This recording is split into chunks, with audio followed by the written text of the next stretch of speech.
What's up, everyone? Welcome to Homebrew Subaru. In this episode, I'm going to be doing a quick unboxing and first impressions review of an air jack from Vevor. And as you have seen from the thumbnail that you tapped or clicked, this is basically a pressurized airbag that allows you to use your air compressor to lift a vehicle.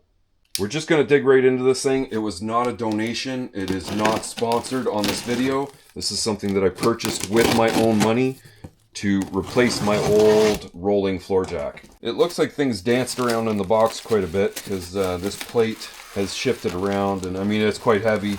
It's taken out a bunch of the styrofoam insulation. It's basically everywhere. Instruction manual. This looks like the main base with the airbag already attached. The riser or mounting point put up against the vehicle, nice thick rubber block. You got the control valves to evacuate and fill. A couple handles. Here's a fitting with a little screen on it, some kind of filter fitting. A couple airline fittings and a bit of hardware to get the handles and whatnot together. Now, I don't see anything else, but the box was quite sealed, so I'm pretty sure everything's going to be there. Alright, so the instructions for this are very straightforward. Take the valve body, you put the filtered little fitting onto the exhaust port, put your airline fitting onto the inlet port, bolt the valve body to the plate, bolt the arms to the plate, hook up the airline. I'm just going to quickly bolt this all together and we'll give it a try.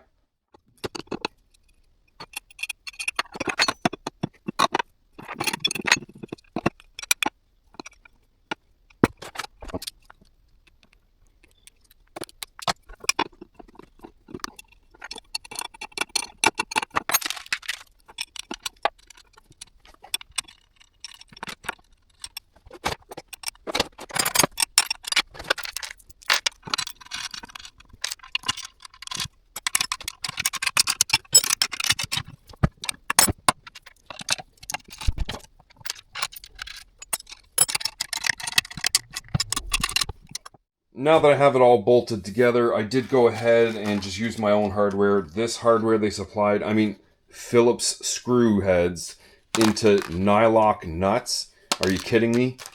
That's China for you, man. And then I had to put in my own airline fitting just because I use these archaic style airline fittings from an old shop I worked at a long time ago. They've never really failed and they don't leak. So I've just always stuck with them. And probably at some point I'm just going to have to change all of them. But now that I've got it all bolted together, we can just give it a quick try here on the bench. Now, I never did go the electric route. I have a really good air compressor in the crawl space of my house. It goes to like 190 psi as far as I remember, and I have it regulated down to like 140, 150. So we'll just pop some air right onto the end of the jack. The green valve will allow air into the bag, and the red valve is to evacuate, so you want to keep the red closed and the green open to fill.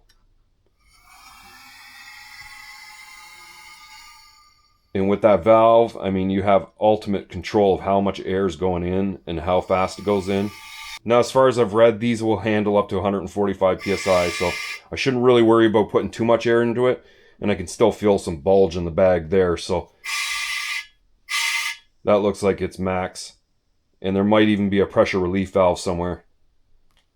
And then, so I mean, that's quite a bit of height there. And then on top of that, you can still put the riser. So I mean, you got a rubber foot pad here on the top. You can put this riser even on top of that and get like I don't know, what is that, another 6 inches? And then easy enough to evacuate with the green valve closed. Open up the red valve. And of course, with a little bit of weight on there, it actually drops down at like a very regulated rate. It just doesn't drop, which is really nice. Something that I've noticed and something else that I've read is there is like a sleeved accordion on the inside of this. So as it raises, that accordion extends and it has lots of stabilization to it. It can't really rock over or fall over. And it can also, you know, pick up on a little bit of an angle. So it's not going to drive up absolutely straight. It'll drive up on an angle, you know, control arm or something like that to actually lift off at the top of that. Now on the Forester, I no longer have the jacking plate. That was pretty rotten and removed at one point. But I can just lift where it bolted to on the cross member or the front subframe there. And once everything's in place, we'll just close the red valve, open up the green one.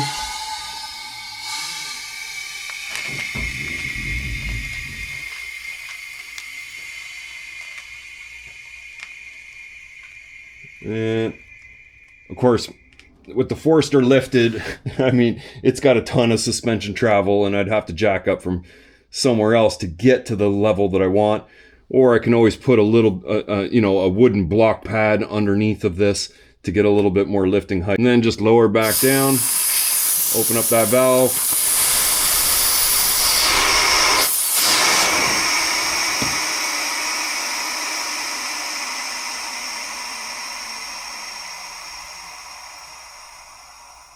Now there is a handful of advantages using this airbag jack compared to the old hydraulic style jack. The two biggest factors for me are size and weight. The footprint on this airbag is about half of the size of that rolling jack. And I mean the weight, this guy still weighs quite a bit, but that thing weighs about 80 pounds. I don't even know what it weighs, but I do not like lifting it, that's for sure. Next would be the ease of operation of the air one. You just hook up an air line, open up a valve, and it operates. This one you have to place in position and start pumping it by hand. Now that arm is so long that you can see in my garage, putting that rolling floor jack underneath there to get to the transmission and having the arm swing out this way, there is not much room. And it's the same thing here in the back. I literally have to open up my garage door to jack up the rear of a vehicle. The final reason I've decided to replace this old dinosaur is, well, it just pisses oil. It was given to me 10 years. It leaked oil then. I got it to, repaired it a little bit, put some seals in it. It slowly leaked after that. I've put about a quarter liter into it the last few times I've used it. It won't leak down, but, in order to get it jack up high enough, I've got to put oil into it. It's finally time to put this thing into the scrapyard. So I've got to say, after my first impressions, I am very pleased with how well this worked. And just slide this one underneath the vehicle, hit it with air, and jack up whatever I need and make it nice and easy.